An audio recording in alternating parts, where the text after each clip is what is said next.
Hello, everyone. My name is Gary.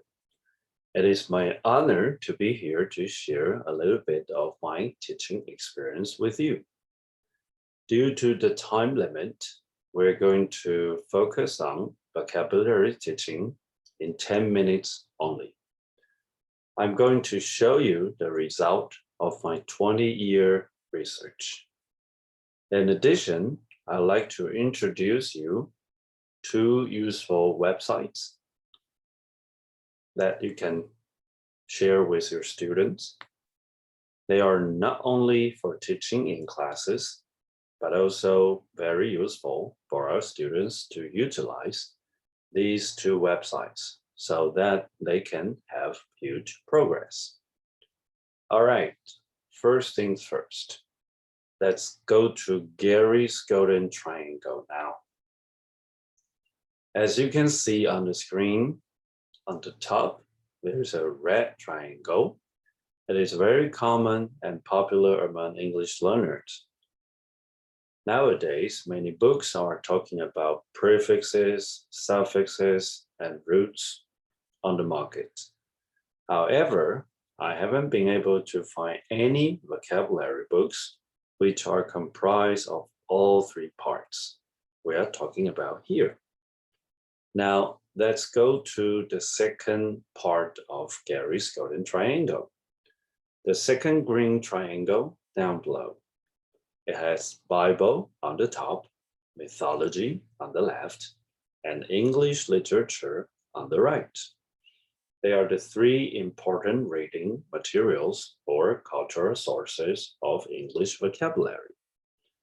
Finally, let's move on to the pronunciation part, which is also called Grimm's Law. Many people say that they haven't heard Grimm's Law before. However, everybody knows Grimm's fairy tales, right? Like Red Riding Hood and Ugly Duckling. They are all written by Brothers Grimm.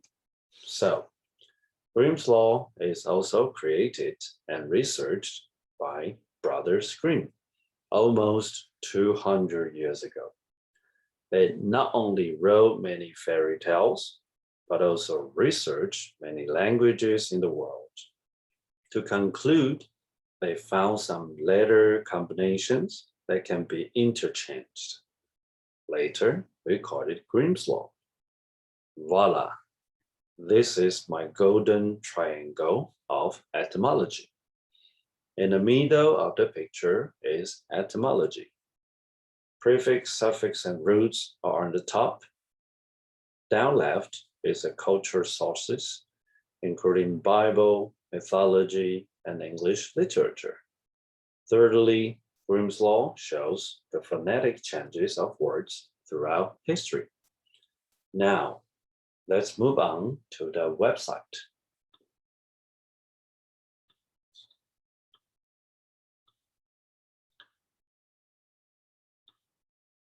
Speaking of etymology, this website is essential for researching the roots of English words. It is called Online Etymology Dictionary. For example, now let's try one TOEFL word called atheist. After typing the word, the explanation says, in the 1570s, got those people, one who denies the existence of a supreme intelligent being to whom moral obligation is due, from French, blah, blah, blah, from Greek, blah, blah, blah, meaning without God, denying the gods, abandoned of the gods, godless, ungodly, blah, blah, blah. All right. According to the definition here, now we know it means a person without God or a person denies God. That's why we call him or her an atheist. So this is website number 1. Then let's move on to website number 2.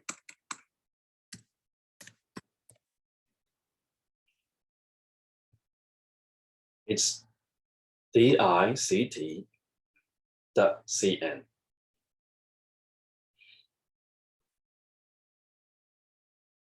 Of course, I know there are lots of good online dictionaries out there, like, for example, Oxford Dictionary Online, Cambridge Online Dictionary, and so on, etc.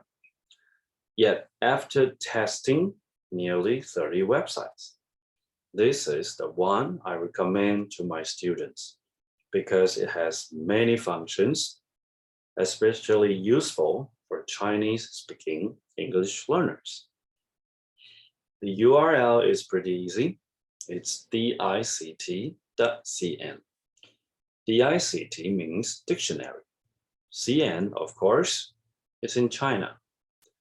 So without the consideration of politics, I strongly recommend this website to your students. Let me give you one example. Now, I am typing PRODU. Okay, we can stop here. I'm just typing in few letters. By typing in just few letters, it gives you the word groups of the same beginning letters.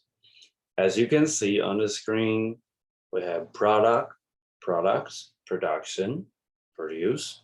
It also has another pronunciation, produce, produced, productivity, productive, producing, and so on. So it would help students a lot for finding useful word groups. This is a very handy online dictionary, and it also has an app to install. Finally, let's come back to Gary's golden triangle once again. In order to understand meanings of words, we need to analyze words, of course. But we know not 100% of English words can be analyzed according to prefix, suffix, and roots. But at least 75 to 80% of English words can be analyzed like that. In addition to that, we can tell some Bible, mythology, or English literature stories. I give you one example when I teach the word cigarette. If you are in the classroom with a computer screen and projector, then you can just type it on the screen. Let me just show you how you can use dict.cn. So let's try to type in cigar. It's very easy for students to memorize it because you show them on the screen. You show the word on the screen. We remember what we see. Okay, let's look at the word cigarette. If you look at the word closely, then you can find something interesting. Actually, we can cut the word into two parts. The first part is a cigar. The second part is ETTE. Everybody knows cigar is a bigger size cigarette. And ET means small. When you have a suffix like ETTE, it means tiny. Namely, a cigarette means a tiny cigar.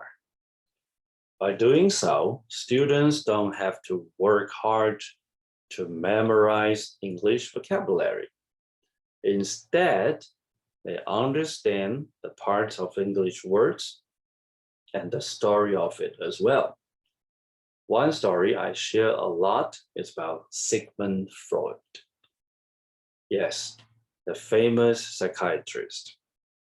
Sigmund Freud will talk about ego, superego, id, conscious, subconscious, unconscious, those kind of things. According to the story I read about Dr. Freud, he liked to talk about the sexual relationship.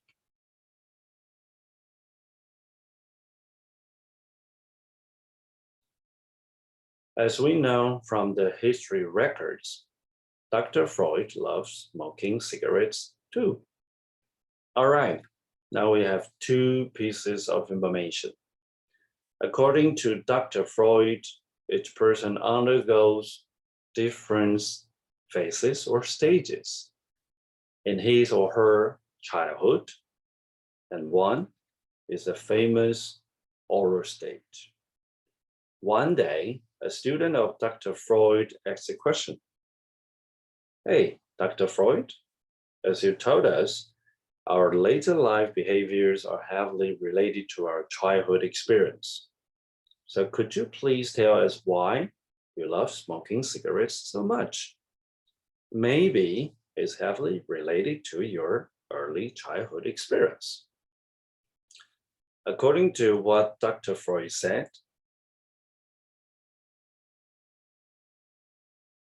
it is a question raised by the student of Dr. Freud.